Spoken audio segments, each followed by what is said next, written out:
오늘 말씀 요한복음 5장에서 보겠습니다. 요한복음 5장 1절부터 9절까지입니다. 요한복음 5장 1절부터 9절까지 우리 민창호 장로님께서 대독하겠습니다.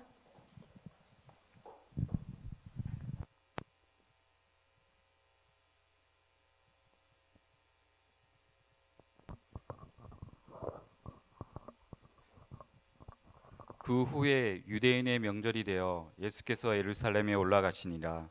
예루살렘에 있는 양문 곁에 히브리 말로 베데스다라 하는 못이 있는데 거기 행각 5이 있고 그 안에 많은 병자, 맹인, 다리 저는 사람, 혈기 마른 사람들이 누워 물이 움직임을 기다리니 이는 천사가 가끔 못에 내려와 물을 움직이게 하는데 움직인 후에 먼저 들어가는 자는 어떤 병에 걸렸든지 낫게 됨이러라. 거기 38해 된 병자가 있더라. 예수께서 그 누운 것을 보시고 병이 벌써 오래된 줄 아시고 이르시되 내가 낫고자 하느냐. 병자가 대답하되 주여 물이 움직일 때에 나를 못에 넣어 주는 사람이 없어. 내가 가는 동안에 다른 사람이 먼저 내려가나이다. 예수께서 이르시되 일어나 내 자리를 들고 걸어가라 하시니 그 사람이 곧 나아서 자리를 들고 걸어가니라. 이 날은 안식일이니. 아멘. 아멘. 할렐루야. 오늘은 그래서 은혜입니다. 그래서 은혜입니다라는 제목으로 하나님 말씀 선포하겠습니다. 아이고 기도가 길었지요? 기도가 끝나니까 시간이 많이 갔네요. 예수님께서 이 땅에 오신 다음에 정말 많은 사람들을 고쳐주셨습니다. 이 성경을 읽으면서 이제 고침받은 사람들을 보면은 이렇게 왜 고침받았는지 마땅한 이유가 눈에 보일 때가 있습니다. 대표적인 사례로 혈루증 여인이 있어요. 이 혈루증 여인이 감히 예수님 앞에 나가지도 못하고 뒤에 가만히 서서 예수님 옷자락을 만집니다. 근데 예수님이 그때 굳이 뒤로 돌아서서 그 여인을 찾아내죠. 누구야? 찾아내고 나서 이렇게 말씀하십니다. 딸아, 네 믿음이 너를 구원하였으니 평안히 가라 이렇게 보내주세요. 기억나시죠? 또 성경에는 이제 가족의 병을 고치려고 예수님을 찾아온 사람들도 있었습니다. 예를 들면은 예수님을 만나지 않고도 부모의 믿음으로 고침받은 경우가 있었는데 이 마태복음 15장에 나오는 이 귀신 들린 딸을 둔 여자의 이야기입니다. 이 여인 같은 경우에는 자기 딸이 귀신 들려 있었거든요. 그래서 이제 예수님 찾아가서 예수님 제 딸 좀 고쳐주세요 이랬는데 예수님이 본 척도 안 하지요.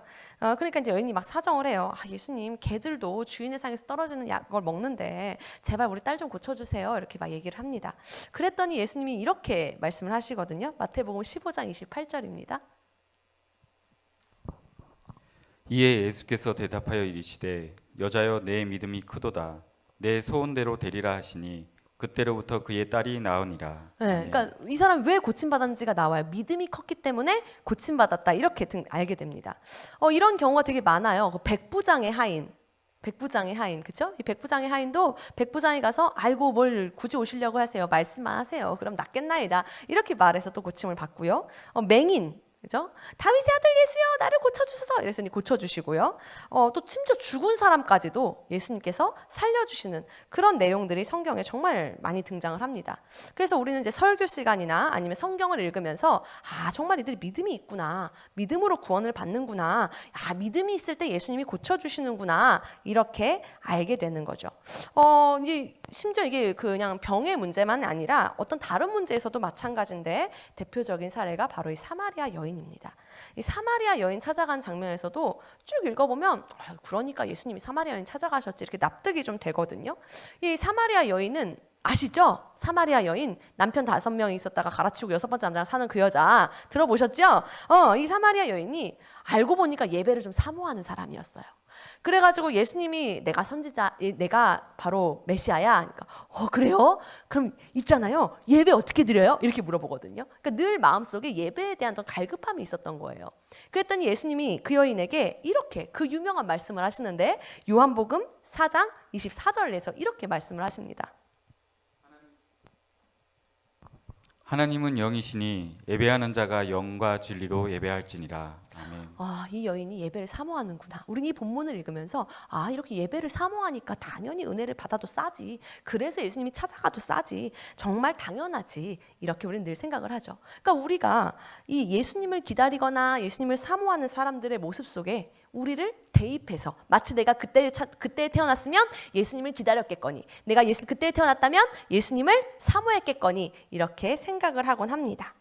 그런데 오늘 본문에 나오는 이 베데스다 연못, 여기에 나온 장면이 있죠.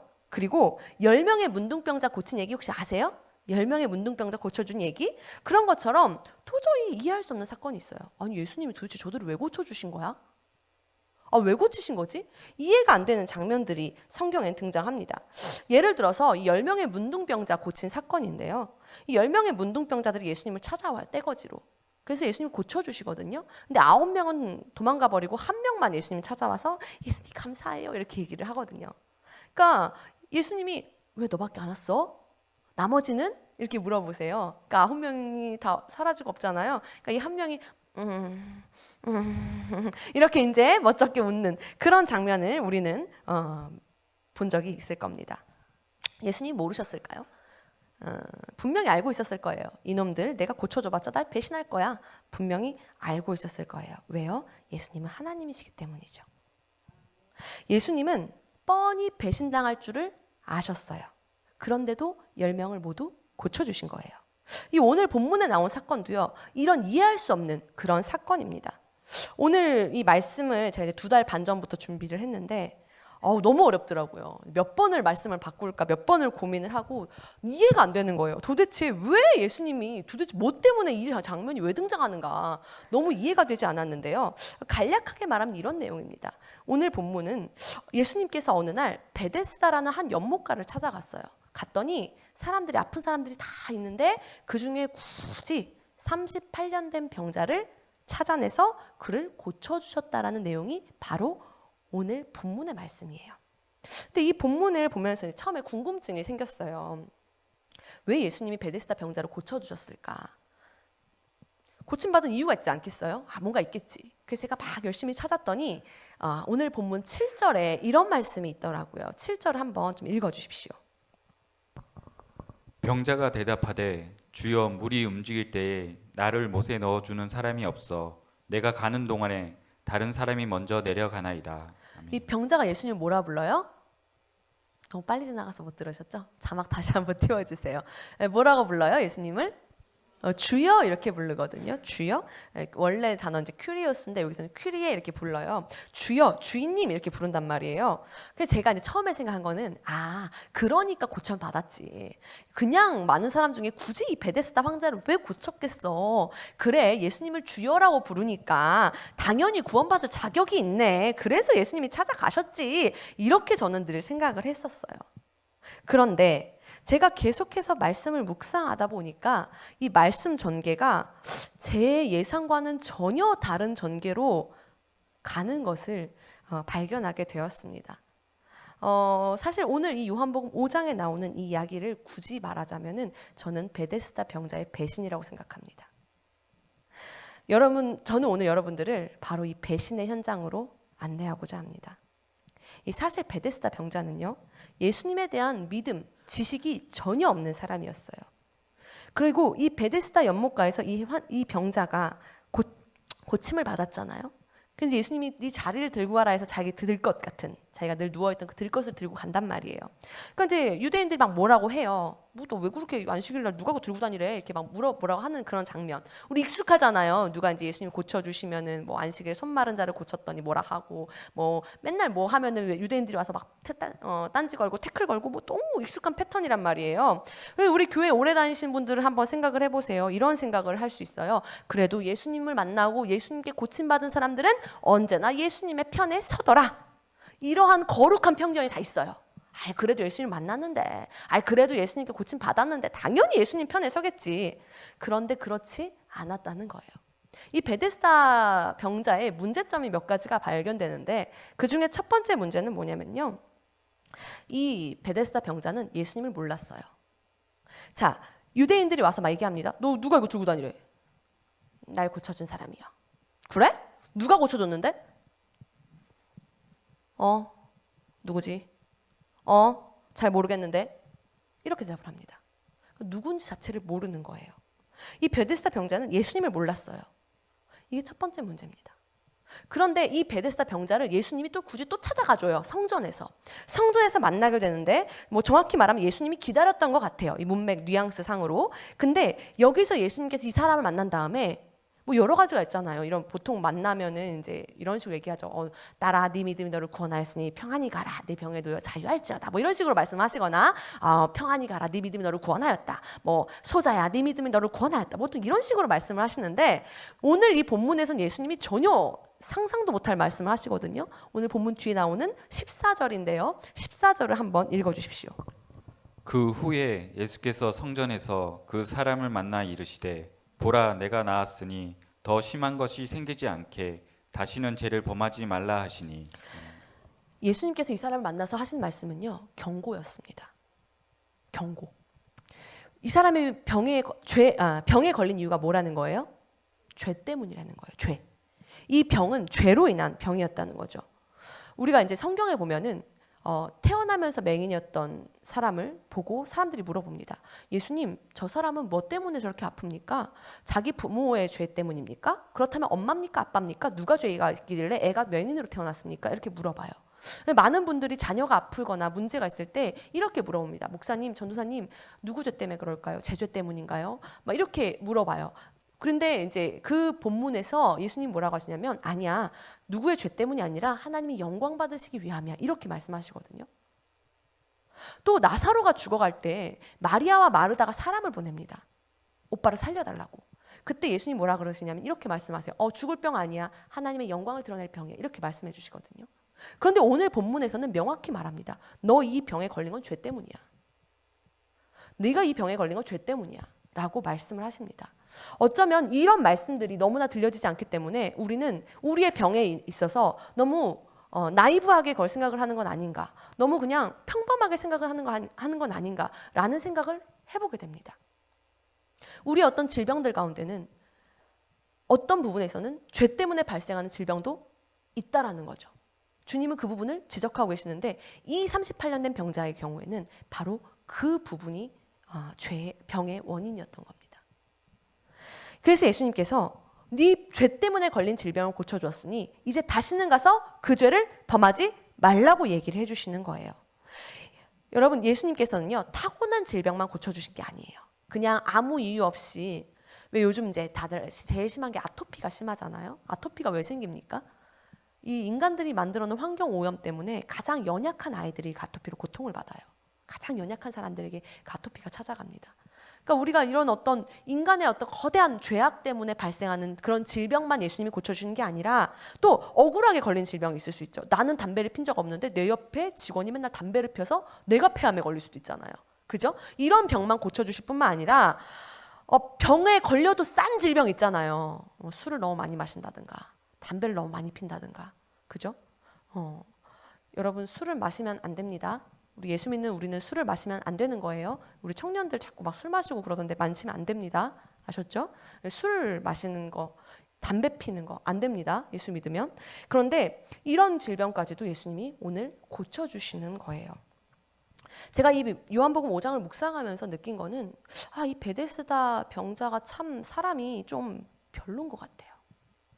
그렇게 좀 괜찮은 사람 같진 않아요. 굳이 뭐 현대 용어로 표현하자면 이런 말은 참 좀 그렇지만 양아치, 좀 이런 느낌의 사람인 것 같아요. 아니, 이 본문을 한번 보세요. 따라오면은 이게 딱 그렇게 나온다니까요. 자, 보세요. 예수님이 경고를 했어요. 그러면은 어떻게 하겠어요? 예를 들어 우리 민장로님이 딱 계시는데 예수님이 딱 나타나서 민장로야, 앞으로 이렇게 하여라. 그럼 장로님이 한마디만 하면은 예, 예수님, 그리고 진짜 막 그렇게 사실 거예요. 그죠? 그렇게 할 텐데 이 사람은 심지어 예수님을 2번 만났어요. 고쳐주신 거 1번, 성전에서 1번. 그래서 경고를 하셨는데 그러면 돌이켜야 될 거 아니에요. 깨닫고 이제 술 끊어야겠다. 내가 담배 끊어야겠다. 내가 죄짓지 말아야 되겠다. 돌이켜야 될 거 아니에요. 그리고 내가 예수님께서 날 고쳐주셨구나. 모르시는 줄 알았는데 알고 고쳐주셨네. 이제 정신 차리고 잘 살아야겠다. 죄 지면 안 되겠다. 뭐 이렇게 마음을 먹어야 되지 않겠어요? 그리고 이 38년 된 이 병자가 제가 그래서 주석을 엄청 찾아봤어요. 혹시 38살 먹은 병자는 아니었을까? 이 사람이 너무 신기해가지고 성품이 너무 신기해서 아무리 봐도 이게 나이가 좀 젊을 것 같아서 38살 된 사람은 아니었을까라고 열심히 찾아봤는데 그렇진 않더라고요. 정말로 38년 동안 아팠던 사람이었어요. 근데 그러면은 죄 때문에 38년 동안 아팠으니까 뭐 한 20살 이상 됐을 때 죄를 졌을 거 아니에요. 뭐 열 몇 살짜리가 죄 지어서 그렇게 걸지는 않았을 것 같아요. 그럼 못해도 이 사람이 50대 중반에서 60대 초반 이상이란 말이에요. 최소한. 그럼 대충 한 60세 정도로 잡고 그 당시 나이로 봤을 때 얼마 안 남은 거잖아요. 그 당시에는 사람들이 오래 살지 못했으니까. 아 그러면은 그래 내가 남은 나이 동안 정말 잘 살아야 되겠다. 뭐 이렇게 좀 철든 마음을 먹어야 되지 않겠어요? 그런데 이 사람이 어떻게 하냐면요. 지금 이 경고를 듣고 나서 아주 황당한 행동을 합니다. 나 고친 사람이 이 사람이네? 얼른 가서 말해줘야지. 이러면서 굳이 유대인들을 또 찾아가요. 그리고 말해줍니다. 아까 물어봤죠? 나 고친 사람 누구냐고. 저 사람이야, 저 사람. 예수라는 사람이에요. 굳이 또 가서 얘기를 해줘요. 이게 두 번째 문제입니다. 이 사람은요, 예수님의 경고를 무시했습니다. 예수님을 몰랐는 정도가 아니라 그분의 경고를 완전히 무시해버립니다. 그리고 예수님을 배신하고 유대인들에게 달려갑니다. 이게 세 번째 문제입니다. 저는 이 전개가 정말 이해가 안 되는 거예요. 이 사람이 정상일까라는 생각이 들더라고요. 이 사람의 정신이 정말 정상일까? 아니 유대인들이 지금 뭐 성경에 정확하게 누구라고 말하진 않지만 문맥상 누구겠어요? 바리새인, 사두개인, 서기관 이런 사람들일 거 아니에요. 맨날 예수님 못 잡아먹어서 산다는 사람들. 그런데 이 사람들을 왜 예수님을 찾았겠어요? 정말 너무 멋지신 분이다. 고쳐주셨네. 훌륭하시네. 할렐루야. 이거 하려고 찾는 건 아닐 거 아니에요. 분위기상. 지금 그런 분위기가 아니잖아요. 어떤 놈이 안식일을 또 고쳤어. 누구야? 이렇게 하는 이런 분위기인데 걷다 대고 쟤요. 이렇게 말하는 게 정상이에요. 지금 60 넘은 사람이? 이상하지 않아요? 이 사람이 정말 정상 같지가 않아요. 이게 지금 이 상황에서 가서 예수님이에요 라고 말한다는 거는 예수님한테 보답을 한다기보다는 등에 칼을 꽂는 행위라고 저는 읽어지더라고요. 정말 배신이잖아요. 이런 뉘앙스조차 몰랐을 거라고 생각을 하지는 않습니다. 아무리 병자였다 하더라도 그런 뉘앙스는 충분히 알았을 거예요. 여러분, 이 베데스다 환자는요, 자기를 38년 만에 고쳐주신 예수님께 이런 배신을 했던 거예요. 그런데 이제 여기서 제가 또 여기까지 찾고 나서 아니야 그래도 설마 뭔가 베데스다 환자가 잘했겠지. 그리고 제가 또 엄청 많은 서적을 뒤졌어요. 다른 누군가는 말하지 않았을까 하는데 한 명도 그런 사람이 없더라고. 그냥 이 사람은 배신한 게 맞더라고요. 자 그러면 여기서 이제 오케이 베데스다 환자는 배신을 했어. 그럼 그 사람은 그렇다고 우리가 생각을 해요. 이제 이해가 안 되는 사람이 또 생겼어요. 여기서 제일 이해가 안 되는 사람 바로 예수님이에요. 아니 예수님은 얘를 왜 고쳐주신 거야 도대체? 그렇지 않아요? 고쳐줄 뭐 나이가 젊거나 아니면 뭐 스마트하거나 아니면 좀 똑똑해서 뭐 이런 한다거나 아니면 예수님을 따라온다거나 아니면 뭐 하다못해 그냥 자기 가족이 있어서 그냥 잘 산다거나 이런 것도 아니고 바로 가가지고 등에 칼을 꽂는 이런 바보 같은 사람을 왜 예수님께서 살려주셨는가? 그럼 예수님은 하나님이시니까 이 사람이 배신 때릴 것도 아셨겠죠. 그죠? 아셨을 거란 말이야. 도대체 배신을 때린 저놈도 이해가 안 되고 이 와중에 병자의 고친 거는 보지 않고 율법 따지고 있는 유대인도 이해가 안 되는데 여기 제일 이해가 안 되는 게 예수님이에요. 왜 그랬을까? 욕먹을 게 뻔한데 응? 욕먹을 게 뻔하고 사람들 싫어할 게 뻔한데 뭐하러 거기까지 가셨을까? 이런 질문에 봉착을 하게 되었습니다. 예수님이 왜 그날 굳이 베데스다에 찾아가셨을까? 예수님이 정말 많은 사람들의 질병을 고쳐주셨거든요. 또 문제를 해결해 주셨거든요. 그게 그때만 있었던 게 아니라 오늘날에도 마찬가지예요. 오늘도 그 예수님께서 우리들의 질병을 고쳐주실 것입니다. 우리들의 문제를 해결해 주실 거예요. 그러면 우리가 이제 어떤 기대를 합니까? 구원을 받고 충성을 하며 살아가겠구나 이런 기대를 하죠. 그런데 때로는 주님은 그렇지 않을 걸 분명하게 아시면서도 병을 고쳐주시더라는 거예요. 제가 이제 수련회를 아이들 데리고 가잖아요. 그러면 애들이 막 방언을 받고 막 은혜를 받아요. 그럼 이제 기대를 합니다. 이제 이 아이가 열심히 하겠구나. 이 아이가 잘하겠구나. 기대를 하면 안 돼요. 정말 기대를 하면 안 돼요. 한두 번 속은 게 아니에요. 바라면 안 돼. 와가지고 교회 와 있는 것도 고마운 거더라고요. 주님이 제가 생각할 때는 정말 잘할 애들만 골라서 은혜를 주실 것 같은데 그렇지가 않으시더라고요. 안 할 놈들도 골라서 은혜를 주시더라고요. 이해가 안 돼요. 그렇지 않으세요? 은혜 받았다고 막 방방거리는 애들이 어느 날 보면 사라지고 없잖아요. 애들 다 은혜 받았는데 참 이해가 안 되는 부분들이 있어요. 그런데 뭐 그 아이들 결국은 커서 이제 다 하나님 앞에 돌아오는데 오늘 이 본문은 지금 그런 부분이 아니거든요. 그런 수준의 것이 아니에요. 때로 예수님께서는 우리의 연약함을 뻔히 아시면서도 병을 고쳐주시더라는 거예요. 이렇게 도저히 이해할 수 없는 이 장면을 보면서 저는 은혜라는 말을 묵상하게 되었어요. 은혜. 말 그대로 은혜인 거예요. 오늘 제목처럼 그래서 은혜입니다. 그래서 은혜인 거예요. 이 본문에서 하나님이 하시고 싶으신 말씀이 무엇일까? 너무 이 말씀이 어렵더라고요. 정말 이 어려운 말씀을 묵상하면서 막 화가 나는 저를 발견했어요. 이 베데스다 병장이 나쁜 놈의 쉐끼. 이 나쁜 놈. 저희가 어렸을 때도 막 찬양이 있었거든요. 그래서 막 베데스다 연못가에서 능력의 주님을 만났네. 막 이런 찬양이 있었어요. 역시 베데스다 연못가에서 주님을 만났어. 전 이런 선입관을 가지고 있었는데 아니었어요. 너무 화가 나는 거예요. 이 나쁜 놈. 그러니까 주님이 제 마음에 그런 마음을 주시더라고요. 야, 베데스다 병자 보니까 화나니? 네, 주님. 너무 열받아요. 그 유대인들 보니까는 승질나니? 너무 성질나요. 그런데 주님이 묵직하게 저한테 한 방을 팍 날렸어요. 이렇게 말씀을 제 마음에 주시더라고요. 너는 그들과 다를 게 뭐가 있어? 너는 그들과 뭐가 다른데? 오늘 본문이 보여주는 거는요. 우리의 자격 없음입니다. 내가 자격이 있어서 구원받은 게 아니에요. 내가 잘나서가 아닙니다.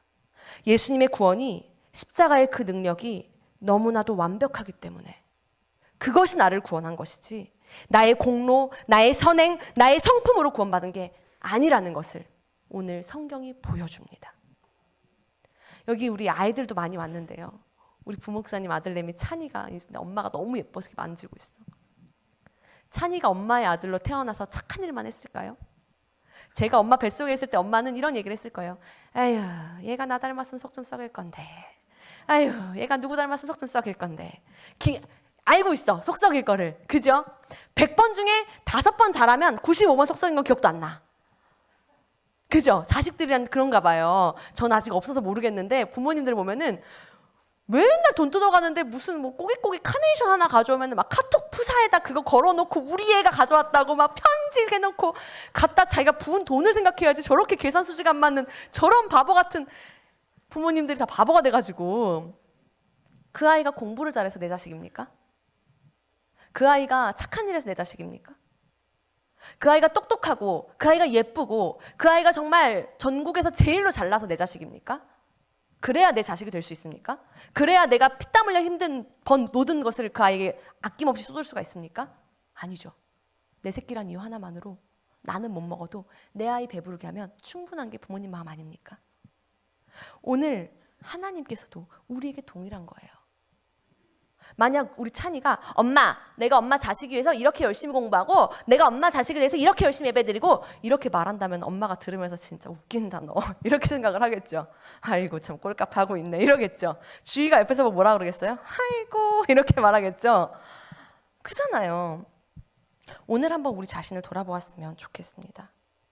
나는 저 베데스다 병자보다 낫습니까?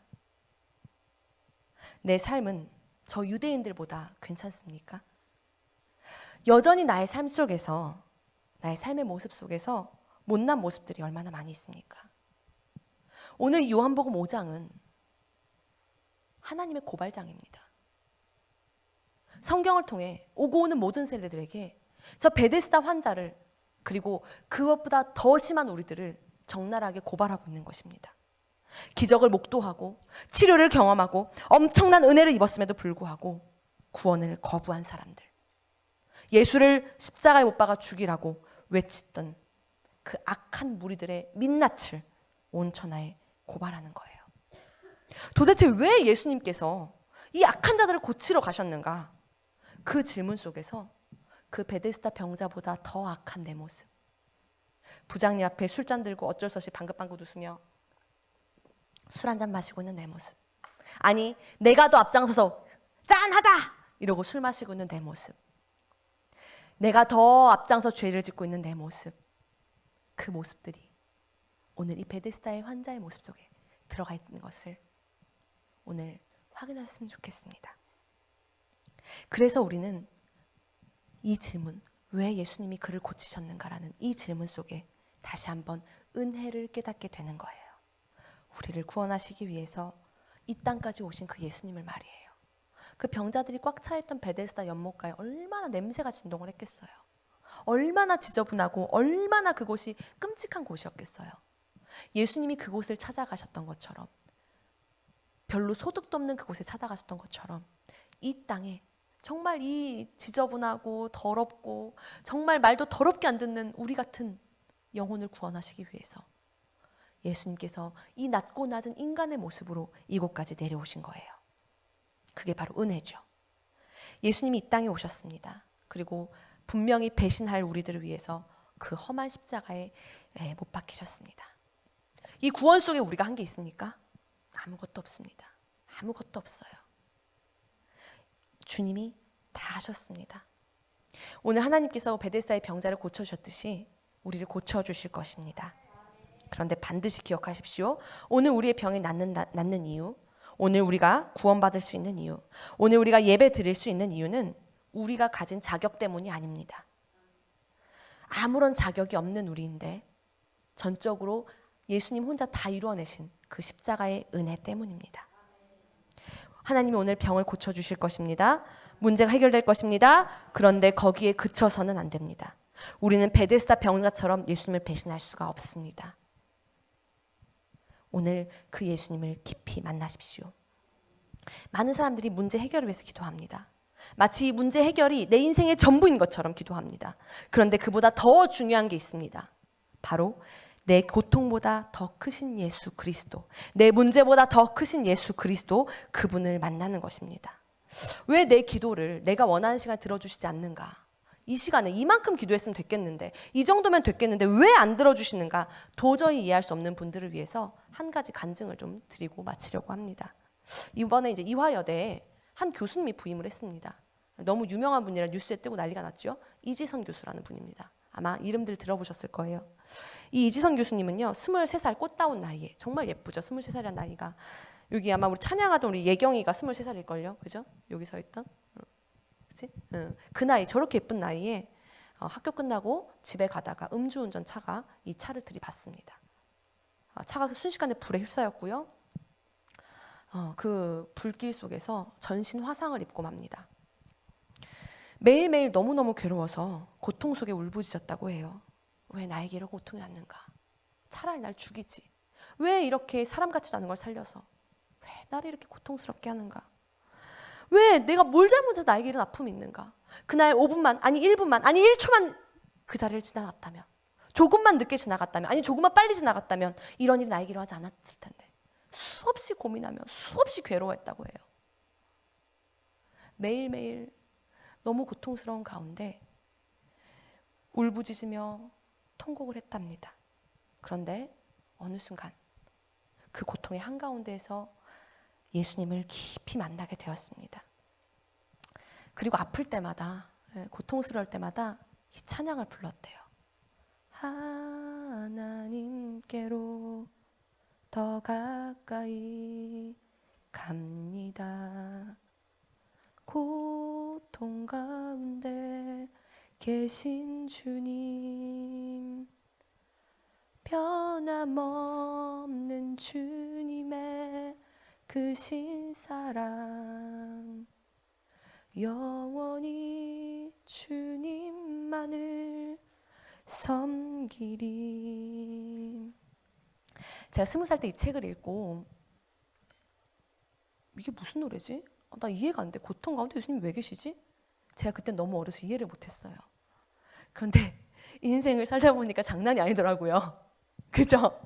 와, 진짜 장난이 아니더라고요. 왜 어른들은 롤러코스터를 안 타는지 알았어요. 인생이 더 롤러코스터거든요. 탈 할 필요가 없어요. 너무 힘들어. 그 고통 속에 주님이 계시더라고요. 그녀는, 이지선 교수는 이 모든 고통을 이겨냈습니다. 그리고 23년 만에 자기의 모교로 돌아와서 교수가 되었어요. 많은 학생들에게 또 많은 화상 환자들에게 희망을 주는 그런 사람이 되었습니다. 사랑하는 여러분, 정말 고통 속에서만 만날 수 있는 예수님이 있습니다. 고통 가운데에만 만날 수 있는 예수님이 있습니다. 하나님이 지금 이 문제를 해결할 능력이 없는 게 아니에요. 해결할 줄 몰라서 안 하시는 게 아니에요. 아니면 나를 사랑하지 않기 때문에 모르는 척하고 내버려 두시는 게 아닙니다. 지금 하나님이 원하시는 것은 우리가 더 멋진 사람으로 성숙해 가기를 기다리시는 거예요. 더 멋진 사람으로 성장해 나가기를 기다리고 계시는 거예요. 그래서 주님은 그 불 바깥에서 보고 있는 게 아니라 그 불 속으로 걸어 들어오십니다. 내가 처한 고통의 불 가운데 오셔서 그 가운데 상처 입고 죽을 것 같고 정말 너덜너덜해진 내 마음, 내 영혼을 거기서 주님이 십자가로 안아주시는 겁니다. 오늘 그 예수님을 간절히 만나시기를 간절히 바랍니다. 우리 그 찬양 한번 같이 해볼까요?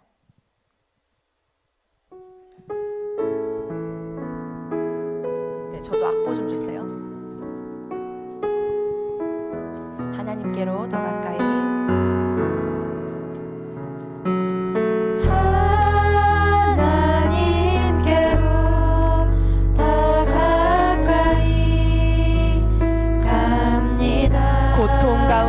계신 주님, 고통 가운데 계신 주님, 변함없는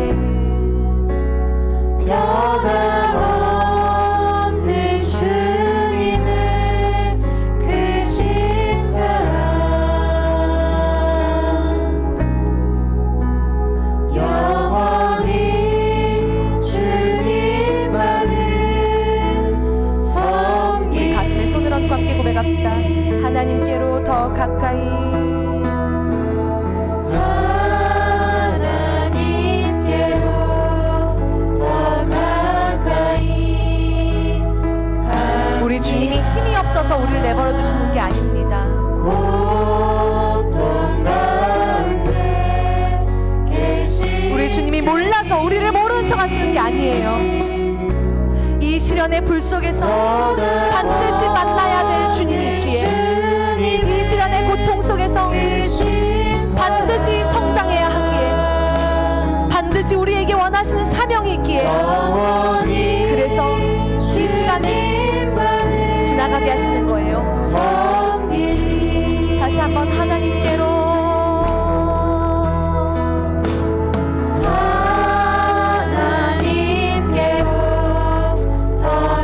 하나님이 치료하기 시작하셨습니다. 연약한 부분 하나님 만지기 시작하셨습니다. 눈물이 나면 우셔도 됩니다. 소리가 나오면 소리를 지르셔도 됩니다.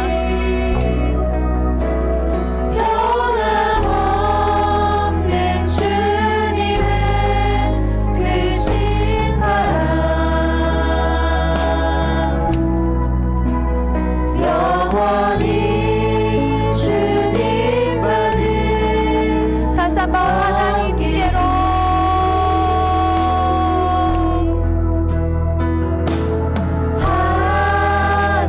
이 고통의 한가운데 계신 주님을 만났습니다. 고통 가운데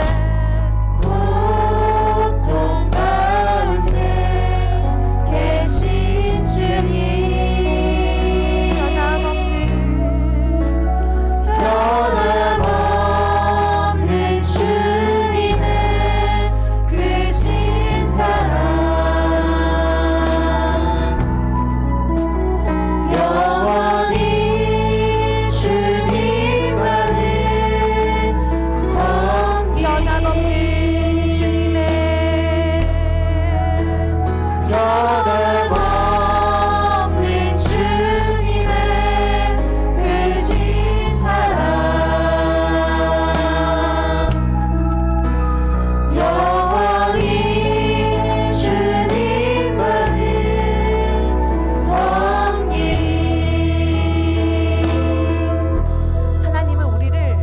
그냥 그런 사람으로 놔두기 원하시는 게 아닙니다. 우리를 치료시키시고 회복시키셔서 정말 이 상처 많은 세상 속에서 이 많은 사람들에게 위로하라고, 그들을 치료해 주라고, 그들을 격려해 주라고 그렇게 말씀하고 싶은 거예요.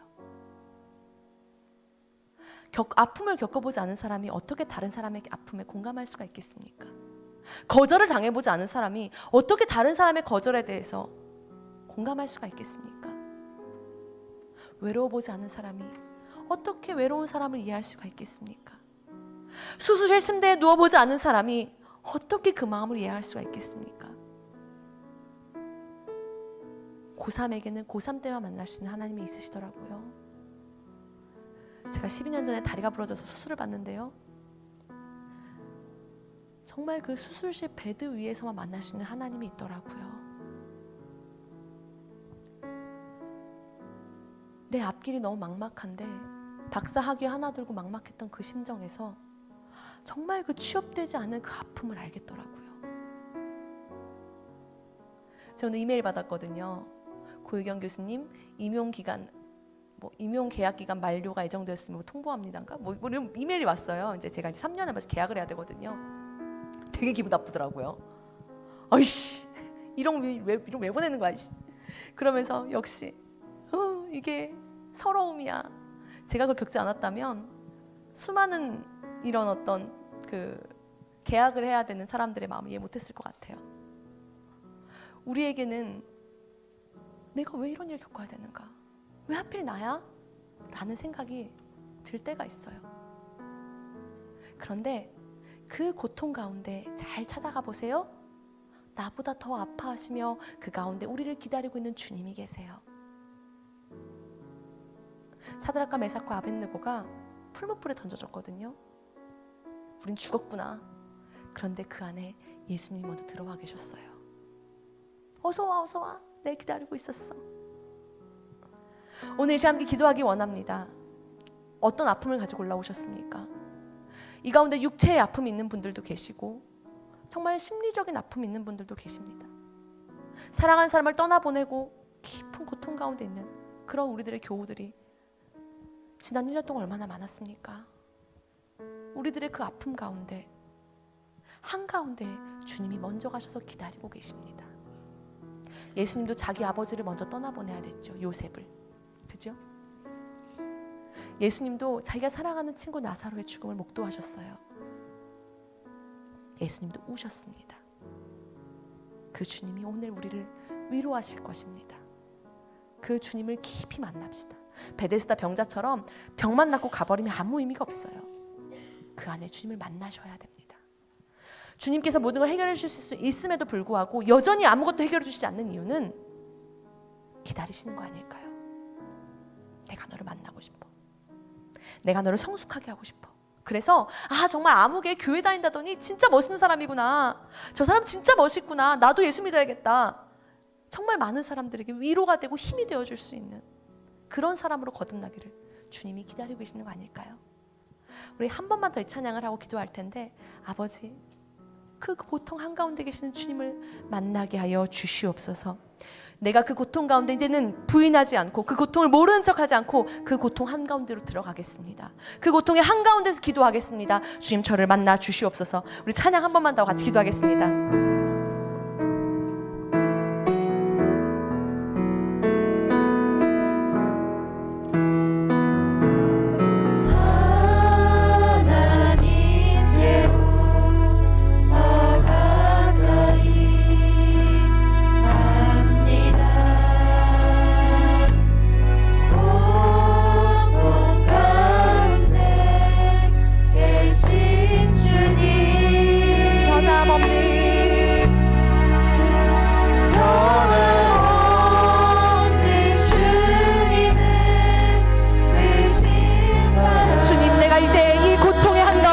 갑니다. 더 이상 외면하지 않고 이 고통의 한가운데 계시는 주님을 만나러 갑니다. 주님, 오늘 나를 만나 주시옵소서. 우리 주여 삼창하고 함께 통성으로 기도합니다. 주여, 주여, 주여.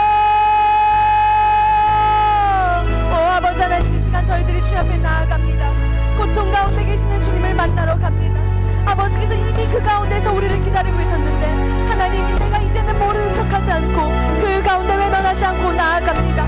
성령님, 우리를 불쌍히 여겨 주시옵소서.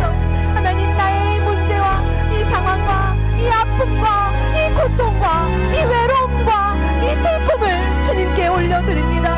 아버지, 나를 불쌍히 여겨 주시옵소서. 오 주여, 우리를 만나 주시옵소서. 주님, 만져 주시옵소서. 주여.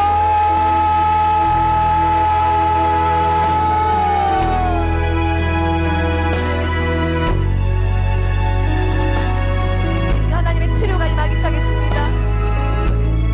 하나님께서 우울증을 만지시고 있어요. 하나님, 우울증을 만지십니다. 오늘 주님이 우울증 치료하셨어요. 하나님, 이해할 수 없는 이 상황 속에 그 먼저가 계시는 주님을 만나기 원합니다. 하나님, 저희를 만나 주시옵소서. 귀에 이명 들리는 거 하나님 치료하셨습니다. 아버지, 저희를 불쌍히 여겨 주시옵소서. 하나님, 저희를 불쌍히 여겨 주시옵소서. 아토피 하나님이 치료하셨습니다. 아버지 하나님, 저희들을 불쌍히 여겨 주시옵소서. 하나님, 이 마음의 고통 가운데 있는 주님, 이 마음을 아시오니 저희들을 만나주시고 만져주시옵소서. 하나님, 우리들의 고통을 주님께 아뢰옵니다. 아버지께서 이 문제를 해결하시려 할 수 없어서 놔두신 것이 아니라 나를 더 성숙하게 하시기 위해서, 나를 더 멋있는 사람으로 만들기 위해서, 내가 나만 알고 나 혼자 먹고 나 혼자 잘 살고 사는 베데스다 병자 같은 그런 사람이 아니라 정말 많은 사람들을 살리고 다른 사람들을 돕고 다른 사람들을 섬길 수 있는 그런 귀한 주님의 자녀로 만들기 위해서, 우리가 있는 그 곳곳에서 하나님의 나라가 이루어지게 하기 위해서, 하나님, 그래서 우리를 연단시키심을 오늘 깨닫습니다. 하나님의 계획이 있으신데, 하나님이 우리를 인도하실 것이 있으신데 저희가 하나님을 믿지 못하기 때문에 불안하고 초조하며 힘든 시간을 보냅니다. 하나님, 저희들을 불쌍히 여겨 주시옵소서. 아버지 하나님, 저희를 긍휼히 여겨 주시옵소서. 우리들의 인생 가운데 주여 찾아오셔서 만나 주시옵소서. 아버지, 우리 가운데 일하여 주시옵소서. 하나님, 더 깊이 만나기 원합니다. 주여.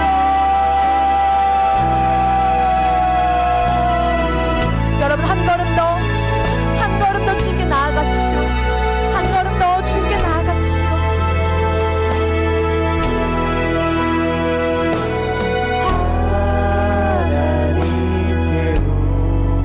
더 가까이 나가십시오. 오늘 주님이 일하십니다. 고통 가운데 계신 주님을 만나십시오. 주님, 오늘 우리를 만나 주시옵소서. 변함없는 주님의 크신 사랑, 영원히 주님만을 섬기리. 하나님께로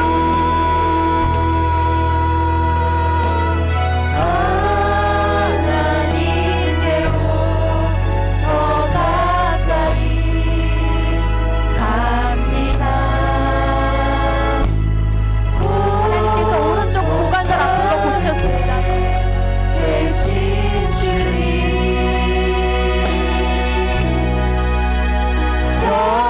변함없는 주님의 크신 사랑, 영원히 주님만을 섬기리. 우리 한 번 더 기도했으면 좋겠습니다. 특별히 우리 가운데 정말 이 베데스다 병자처럼 배신 때린 경우 있지 않나요? 야, 어떻게 저 사람이 나한테 그럴 수가 있지? 어떻게 또 쟤도 예수 믿는다면서 저럴 수가 있지? 어떻게 저런 말을 할 수가 있지? 우리가 얼마나 많은 사람들에게 상처를 받고 얼마나 많은 사람들에게 정말 듣지 못할 말들을 들었습니까? 얼마나 많은 사람들에게 당하지 못할 배신들을 당했습니까? 제가 참 좋아하는 한 목사님이 계시는데요. 이미 돌아가셨는데 이제 한국교회 원로 목사님이셨어요. 방지일 목사님이라고. 제가 이제 한동안 막 되게 배신을 많이 당할 때가 있었는데요. 그때 우연히 그분의 어록을 보게 됐습니다. 근데 이런 말씀이 있더라고요. 오늘 내가 당한 어떤 일도 내 죄보다 가볍다. 내가 잘났다고 생각하니까, 내가 좀 괜찮은 사람이라고 생각하니까 뭐 묻은 개가 뭐 묻은 게 나무란다고. 쟤가 어떻게 나한테 그럴 수가 있어? 내가 자기한테 어떻게 했는데? 내가 100데나리온 빌려준 그 사람을 잡아왔던 1만 달란트 빚진 그 사람이더라고요.